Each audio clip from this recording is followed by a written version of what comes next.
I know one of the things that always irritates you is, and obviously, people hear your story, you moved from a few different cities Right. and built businesses in different cities. And a lot of people ask you a lot of times, well, how did you build a business in a cold market, Right. And I know it's something that you didn't, right? Yeah, So talk nobody about builds that. a business in a cold market. Right. There's no such thing as building a Primerica business in a cold market. We are a warm market company. That's right. And so even though I moved somewhere I didn't know people and I had to go meet people I didn't know, I built my business in other people's warm markets, right? So I met somebody, made a friend with them, and it got them to take me to go see their friends and family to help them build a business. And so always remember that. I think it's such an important topic you brought up, that our business is built in a warm market. And for a brand new person, that's awesome, because the people you want to help first are the people you love and care about. I mean, think about it. What we do for people is life changing, whether it's helping them get out of debt, save money for retirement, set up education funds for the children, properly protecting their family, doing a good job for them in the financial industry. The people you love the most, the people you care about the most, are the people that you want to see retire, not have to work till they die, see their children go to college. Yeah. All of these things that are important, right? Absolutely. And so, as somebody's getting into the business, I think prospecting is such an important thing, and in a warm market, which is crucial.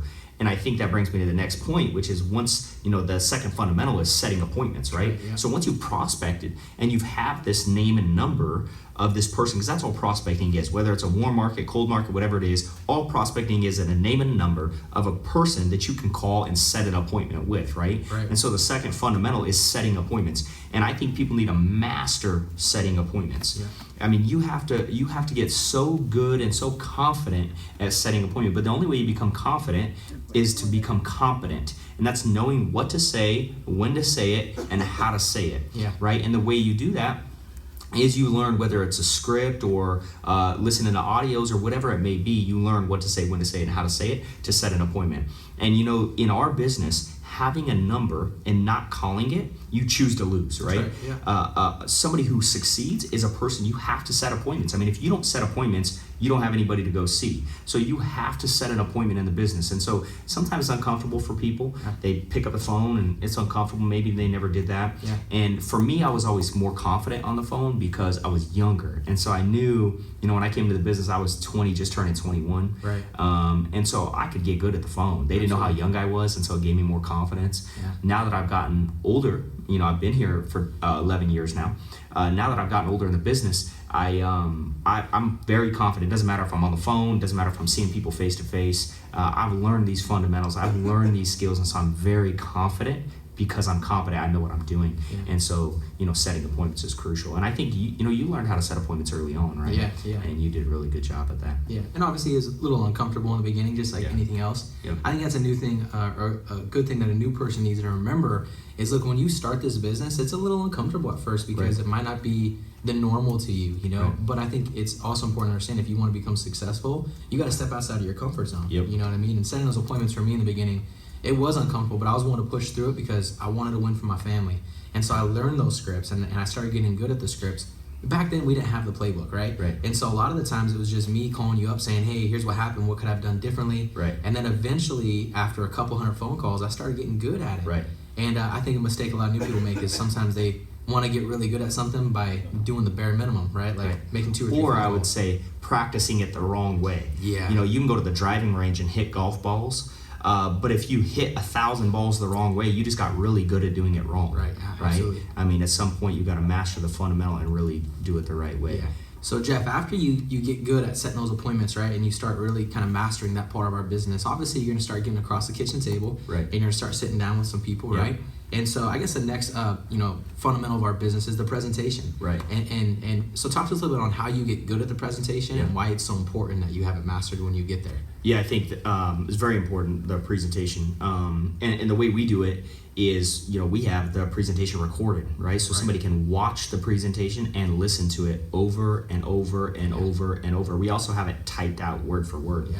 And I think if somebody wants to master the presentation, they need to not only see it happen in their field training with a field trainer doing it, but they also need to practice it over and over and over and over, literally hundreds of times until it becomes reflexive, right? Till it's second nature. And the reason that's so important is when you get across the kitchen table, you want to be thinking not about what you're going to say next, but you want to be able to pay attention to the person you're sitting across, their body language, how they're reacting to what you're saying, the answers to their questions, all that kind of stuff. So if you really master the presentation, it allows you to focus on not what you're going to say next, but it allows you to actually be in the situation and feel comfortable and confident while you're there. So I think mastering the presentation is crucial for a lot of reasons. And then how you master it is pretty simple. I mean, honestly, all you gotta do is watch a video, 100 times. I mean, take some discipline. You gotta do it over and over. Yep. But it's not a hard thing to do.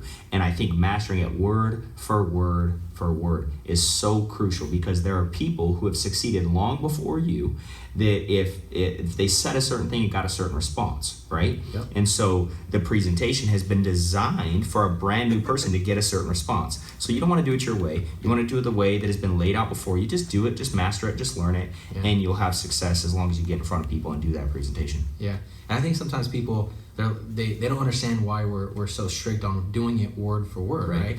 And I just think there's so much psychology behind the way that we do the presentation to, like what you said, to get the answers and responses that you want to get. Right. And some people, they try to do it their own way and they don't get the results that the people that do it get. It's because there's so much psychology behind it, and then also wanting to make sure that you duplicate yourself into somebody else, right? Right. Again, I think the reason why that's so important is because when you're across the kitchen table, you're doing the presentation, right? Certain clients are going to have objections, right? Which absolutely. I think is a fourth fundamental.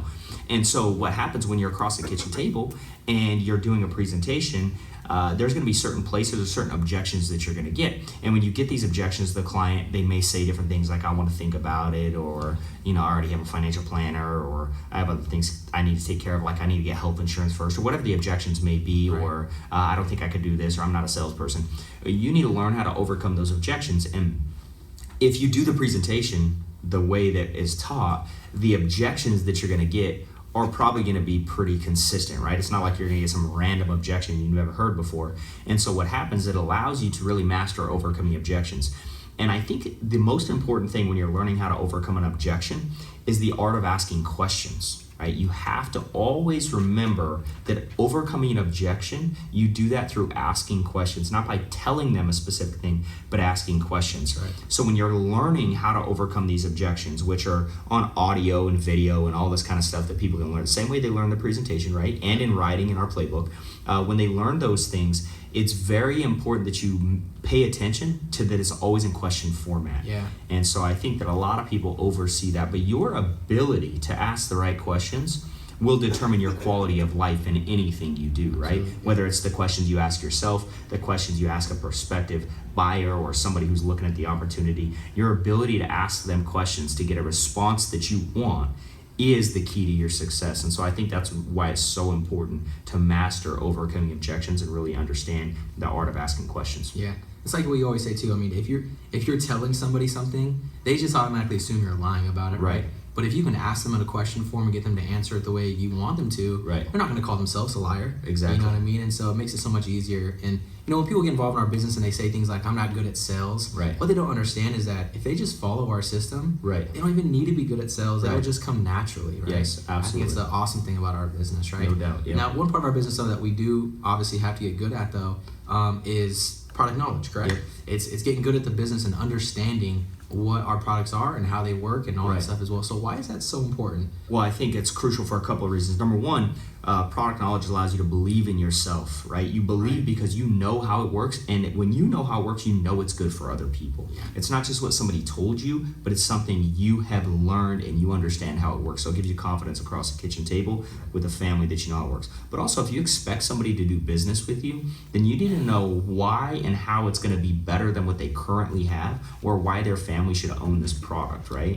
I think that any person who's successful in anything understands the fundamentals of any products, right? So you need to know why these products are good for people, and that's just effort and energy it takes to really learn product knowledge and put time and effort into really understanding. And that means all products, whether it's life insurance or investments or annuities or mutual funds or debt freedom products that we have, and all these different products that we have. I think it's very important that people understand and know how the products work and why it's good for the consumer across the kitchen table. Yeah. I think that's one thing that our organization does such a good job at too, is we're so dang good at learning how to break down other people's products as well, and, Yes. and being able to replace policies in the field. Yep. It's pretty cool. A lot of times we know more about their products than they even know themselves. Yes. That is something that I think is so important that we brag about all the time, that we understand how their product works better than they understand how their product Exactly. works. And so if somebody comes into our business and they really learn product knowledge, they're going to learn early on in the business and fast that we know how their product works better than they know. And when a brand new person realizes that they could have been here for 30 or 60 days, Right. and someone could have been in the industry for 10 years or 15 years, and they know more than that person because Yeah. that person's been taught how to sell, we've been taught how it works, the confidence level goes through the roof. Absolutely. So I think that's another reason So why it's much so power important, behind product that. You know knowledge. what I mean? So that's what happens, right? So you get good, you overcome the objection, and now you get good at our products as well. Right. Next part though is after you get done with that client, you want to get referrals from them, right? Right. And so talk to us also a little bit about that, Jeff. And Yeah, why I it's think so important. referrals leads you to an unlimited market. Absolutely. Right? It's another form of prospecting, Right. but it's also something you must master that skill. And I think the biggest mistake most people make is they simply just don't ask for referrals. And so in our presentation, in the things that we're taught to do, we teach to ask for referrals and how to get referrals, but you got to ask. And you've got to really understand, and you got to learn that fundamental of how to get a referral, and not just referral at the kitchen table, but maybe you prospected somebody and they said they weren't interested, and you get a referral from them, right? Yeah. And so I think mastering referrals is such an important thing that it keeps you, it gives you an unlimited market, it keeps you always open for business. It allows you to continually have people to go see. Gotcha. Okay. Yeah. Awesome, man. And then lastly, let's just talk about schedule real quick as we Yeah. wrap up as well. Why it's so important though that someone has a good schedule. What do you think about that? I think, real quick, I want to talk about before is fast start. Okay. Yeah. Getting off to a fast start is so crucial. I think that when you're doing all this, you get referrals, you've got to get somebody off to a fast start. And all that really is your ability to take someone from saying yes in the business to being able to get them across the kitchen table and see results as soon as possible. Right. And so you really need to learn that. And the best way to learn it is to do it yourself. That's right. And so you come into the business, you get off to a fast start, and then you can go teach someone to do that. And so the last point, like a schedule, which you talked about. Yeah. Most people come into our business and they've never had a job, or they've always had a job, right? I never had a job. So when I came into the business, I always dictated my own schedule. I determined what my schedule was. But most people come here, their boss told them what time to show up, when to leave, and all that kind of stuff.